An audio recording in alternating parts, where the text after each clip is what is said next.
ဒီနေ့မနက်ဈေးကိုလမ်းလျှောက်ထွက်ရင်းနဲ့ကစုံလေးတွေ့လို့ကစုံကိုဝယ်ခဲ့ပါတယ်။အဓိကကတော့ကစုံကိတ်မုံလို့စားမလို့ဖြစ်ပါတယ်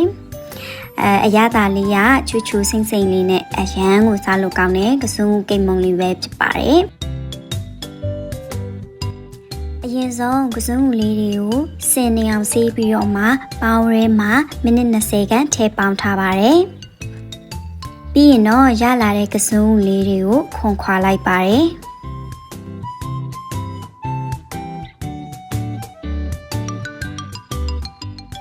ခွန်ခွာပြီးရဲ့နောက်မှာတော့အနည်းတော့အတုံးလေးဖြစ်အောင်တုံးလိုက်ပါတယ်အဲ့နောက်မှာတော့ဘလန်ဒါတွေကိုထည့်ကြိတ်ဖို့ပြင်ပါတယ်ဒီနေရာမှာ grand ချိန်ဆက်ကိုသုံးပါတယ်ဘာလို့လဲဆိုတော့ဘလောက် grand ရလဲဆိုတာအတိအကျသိရအောင်လို့ပါ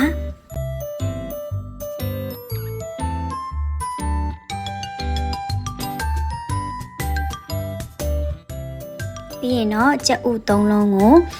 ကြက်ဥအကာ3လုံးအနစ်1လုံးယူပါမယ်ရှင်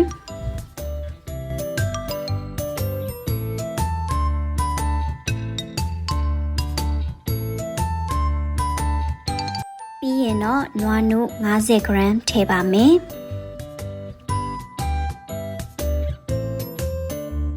အဲ့ဒါပြီးရင်တော့အုတ်ကလေးအနည်းငယ်ထည့်ပါမယ်ဒီနေရာမှာပြောင်းကုန်မုံကိုလည်းအစားထိုးထည့်လို့ရပါတယ်ပြီးရင်တော့ဘလန်ဒါထဲမှာထည့်ပြီးတော့အားလုံးကိုတမအောင်ကြိတ်လိုက်ပါတယ်ရလာတဲ့မုံနစ်ကလေးတွေကိုဆီလီကွန်ခွက်ထဲကိုလောင်းထည့်လိုက်ပါတယ်ပြီးသွားရင်တော့ air fryer ထဲမှာမိနစ်40ခန့်ထည့်ပြီးတော့ဖုတ်ပါတယ်။အပူချိန်က200 degree C ဖြစ်ပါတယ်။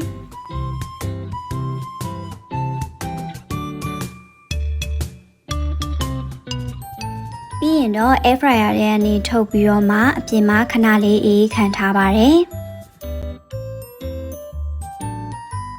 အခုဆိုရင်တော့မုံသားအီအီလေးနဲ့အရန်စားလို့ကောင်းတဲ့ကစုံကိတ်မုံကိုရရှိပြီဖြစ်ပါတယ်။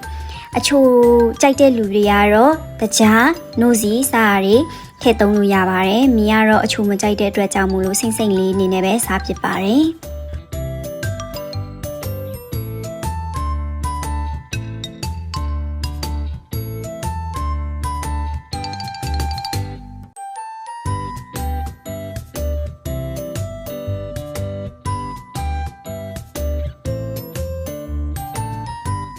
အခုဆိုရင်တော့မီယာနေ့လည်စာ snack အနေနဲ့